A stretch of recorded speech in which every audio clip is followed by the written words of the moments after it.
दोस्तों, असल में यह जो दुनिया है पूरी तरह से एक विश्वास की डोर पर टिकी हुई है। लेकिन इस दुनिया में अगर विश्वास को ताक पे रखा जाए तो समझ लो उस दिन से पूरा दोस्ती तहस-नहस हो जाता है।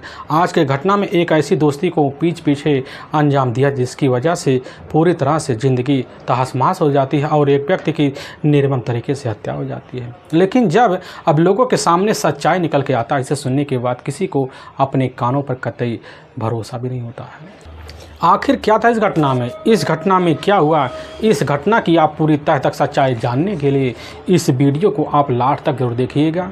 नमस्कार दोस्तों, मैं प्रदीप कुमार आपको इस क्राइम ऐसे कैसे चैनल पर मैं स्वागत करता हूं। दोस्तों आज की यह जो सच्ची घटना है, यह घटना सुनाने से पहले मैं आपसे छोटा सा रिक्वेस्ट करना चाहता हूं, क्योंकि आप अगर इस चैनल पर नए हो और पहली बार हो तो एक बार जाकर अपने इन्हीं प्यारे हाथों से आप इस चैनल को लाइक और सब्सक्राइब और शेयर ज़रूर करें, ताकि आपकी वजह से इम्पोर्टेंट होने के नाते अब यह जो वीडियो है आज काफ़ी लोगों तक पहुंचाया जा सके, और इसके लिए हम आपके तहे दिल से शुक्रगुजार रहेंगे। दोस्तों आज की यह जो सच्ची घटना है, यह घटना है ठीक है अब उत्तर प्रदेश, उसी का जाना माना शहर पड़ता है अब मुरादाबाद, और ठीक उसी में ही एक पिपली ठाकुर द्वारा जाना माना गाँव पड़ता है। उसी गाँव के रहने वाले होते हैं इधर अब अरविंद कुमार उर्फ मुन्नू कुमार, जिसके टोटल अपना एक बड़ा भाई भी होता है जिसका नाम अब सुधीर होता है। लेकिन इधर अरविंद कुमार यादव के परिवार में उसके अपने माता पिता नहीं होते हैं। उसकी पढ़ाई का सारा जो खर्चा होता है उसका अपना बड़ा भाई अब सुधीर उठाया करता था। लेकिन सुधीर जो होता मौके पर अपने पास कुछ खेती बाड़ी की ज़मीन होती है उसी में जाकर अब मेहनत मजदूरी किया करता था, जिसकी वजह से उसके पास ठीक ठाक आमदनी हो जाता था। और इधर अरविंद कुमार यादव का पूरा खर्चा उठा लिया करता था। अरविंद कुमार यादव जो होता तौ तरीके से अपने पढ़ाई जब पूर्ण करता है तो वह समझ जाता कि अब जो होता हमें कोई ना कोई कमाई और जो होता है आमदनी का रास्ता खोजना पड़ेगा। यही सब सोच साच कर अरविंद उसी समय फैसला लेता है, और लेने के बाद ठीक जो होता है अपने कुछ दोस्तों की मदद से अब उत्तर प्रदेश का जाना माना एक ज़िला है अब बरेली, वहाँ पहुँच जाता है। वहाँ आने के बाद जो होता है अपने दोस्तों की मदद से बड़ी जल्दी जो होता है ऑटो की ड्राइवरी सीख लेता है, और बड़ी जल्दी जाकर अब ड्राइवरिंग लाइसेंस बनवा लेता है। और जब बनवाता है, बनवाने के बाद जो होता है उसको बड़ी जल्दी अब बड़े बड़े गाड़ियों का ड्राइविंग का काम मिल जाता है, और वह बड़ी जल्दी चलाना भी शुरू कर देता है। धीरे धीरे उसकी तरक्की जो होता है काफ़ी बड़े लोगों के साथ होना शुरू हो जाता है और जान पहचान बन जाता है।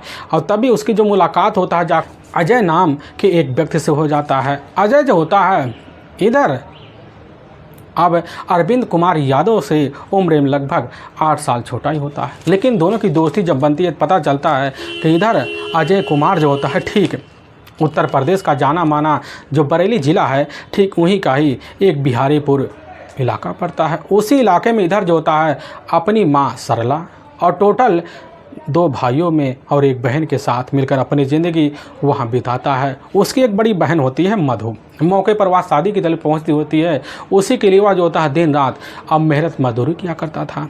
उसके जो अपने पिता होते हैं जिनका नाम तेजपाल होता है, उनका अचानक एक दिन इस दुनिया से जुदा होने की इजाज़त मिल जाती है, जिसकी वजह से वह दुनिया छोड़ के चले जाते हैं। लेकिन इधर अजय अपने परिवार की सारी जिम्मेदारी को उठाने के बाद वह भी इधर उधर नौकरी करना शुरू कर देता। लेकिन जैसे मुलाकात अब अजय का होता ना, उसी वक्त जाकर अब अरविंद कुमार यादव के साथ दोनों की दोस्ती बनती है। दोनों अपने दुख एक दूसरे के सामने मजबूरी तक शेयर कर लेते हैं।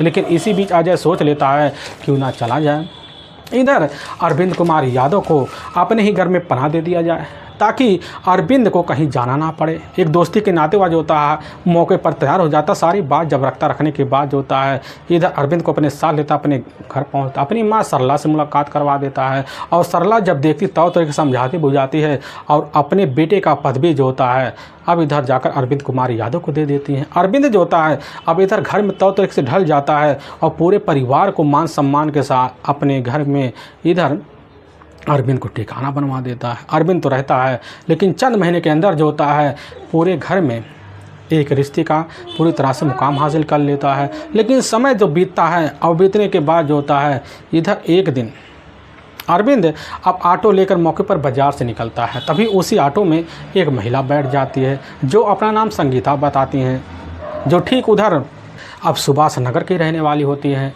उनके परिवार में उनकी अपनी पत्नी मोहरपाल तो होते हैं, जो मौके पर आरटी ड्राइवरी का काम किया करते थे। लेकिन उनकी अपने टोटल 3 बच्चे होते हैं, जिसमें 2 बेटे और 1 बेटी होती है। छोटी बेटी होती है पूजा और दोनों बेटों में आकाश और 1 विशाल होता है। इन सब की जिम्मेदारी जो होता है अब संगीता के ऊपर होता है। और संगीता इन्हीं जिम्मेदारी को समझते हुए अब सुबह निकलती, शाम को अपना बाजार करके घर लौट पाती थी। और तभी ऑटो में बैठे हुए जब मुलाकात इधर जाकर अरविंद से होता है, तो अरविंद देखने में बड़ा ही सीधा साधा लगता और सांवले में भी थोड़ी पन होती है। और वह सारी एक एक बात की जानकारी जाकर अरविंद से ले लेती है। और अरविंद सारी बात की जानकारी उसी ऑटो में बैठकर संगीता के बारे में ले लेता है। भले ही संगीता 3 बच्चों की माँ होती है, लेकिन देखने में एकदम खूबसूरत होती है। लेकिन संगीता उसी समय अपनी मुँह पोंछ कर अब वहाँ से तो निकल जाती हैं, लेकिन निकलने की जो होता है बाद दूसरे दिन मुलाकात करने के लिए संगीता खुद अरविंद से उताला हो जाती है। अब ऑटो का इंतजार करने को उसी ऑटो में जाकर बैठ जाती। फिर उनके मुकाम पर खुद अरविंद पहुँच जाता।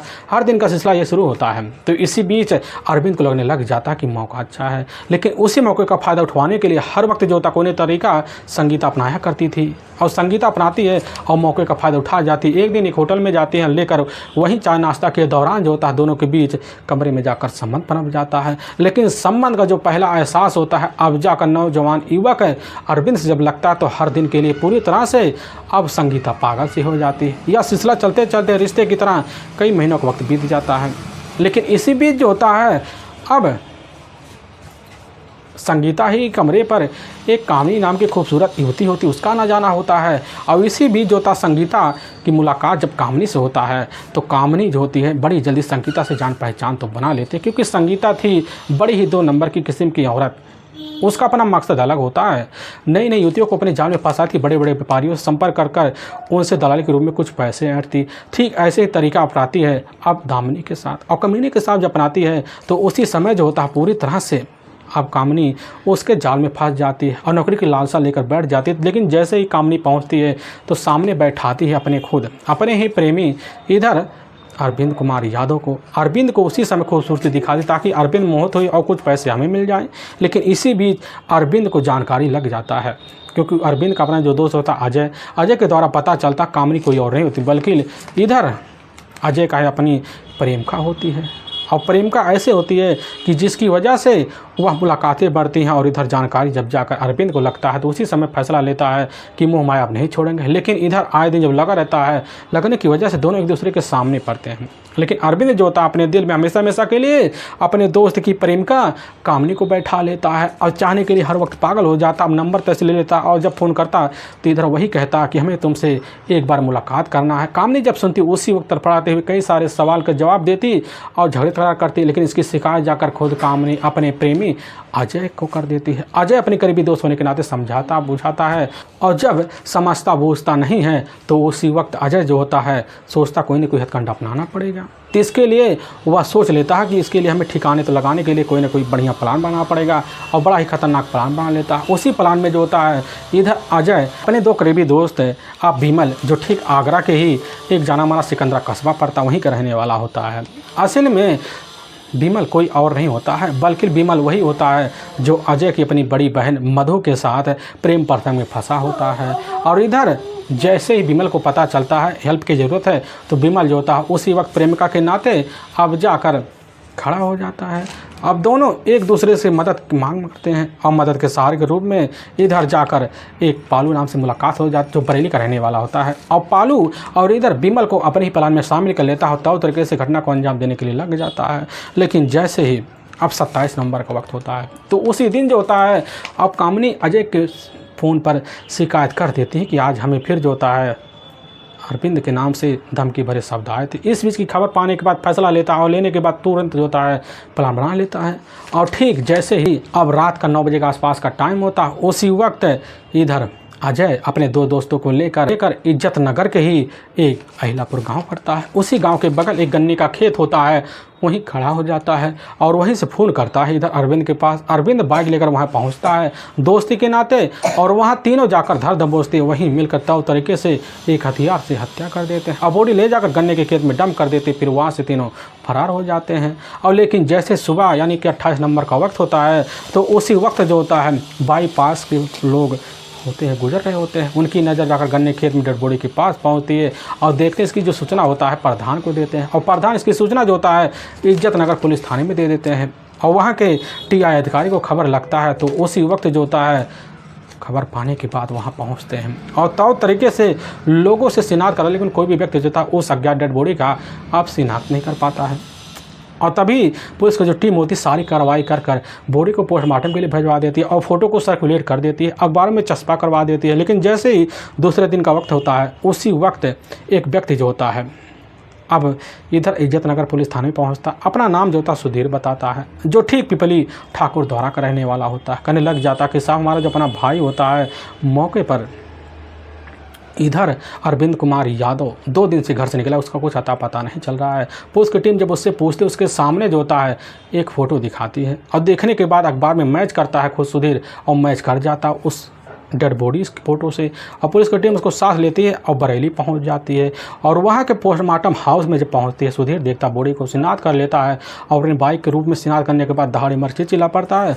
पुलिस की टीम के सामने अब यही सच्चा सबसे बड़ा सबूत मिल जाता है। पुलिस की टीम वहीं जब इधर सुधीर से पूछताछ करती है तो पता चलता है कि इधर उसका अपना जो भाई होता है बरेली के ही इधर बिहारीपुरा में रहकर मौके पर संगीता से मुलाकात होता है और सारी जब बात एक एक निकल के आती है तो वहाँ कुछ मिनट बाद 2 औरतें पहुँच जाती है और कोई औरत कोई नहीं थी, एक संगीता एक उधर सरला होती है। दोनों से पूछताछ किया, पुलिस को दोनों के ऊपर शंका होता है, इसीलिए पुलिस की जो टीम होती है अब 4 को मोबाइल नंबर की CDR डिटेल निकाल लेती है और डिटेल में जो होता है इधर अरविंद कुमार के मोबाइल नंबर में अजय का नंबर आ जाता है। पता चलता घटना के वक्त 6 बजे के आसपास अजय के द्वारा अरविंद के मोबाइल पर कॉल किया। शंका पूरी तरह से जाकर अजय पर टिक जाता। पुलिस की टीम अजय को अपने कश्मीर जब पूछताछ करती है वह अपने दोनों दोस्तों का नाम लेता। पुलिस की टीम दोनों दोस्तों को कश्मीर उसको भी लेती है और ले जाकर वहाँ कोर्ट में पेश कर देती है। और लेकिन पुलिस के सामने अब जो सच्चाई आता है इसे सुनने के बाद लोग अपने कानों पर यकीन नहीं करते। पुलिस की जो टीम होती है तीनों को ले जाती है वहाँ के कोर्ट में पेश कर देती है और कोर्ट में तीनों के ऊपर काफ़ी गंभीर सा मुकदमा दर्ज करके ले जाकर हमेशा के लिए जेल की सलाखों के पीछे डाल देती है। दोस्तों हमें इस घटना का सुनाने का जो उद्देश्य है किसी के दिल को ठेस पहुंचाना नहीं है, बल्कि आपको यह बताना है कि आप जहां भी रहें आप सावधान और सतर्क जरूर रहें। दोस्तों फिर मिलेंगे नेक्स्ट वीडियो लेकर, तब तक के लिए जय हिंद और जय भारत।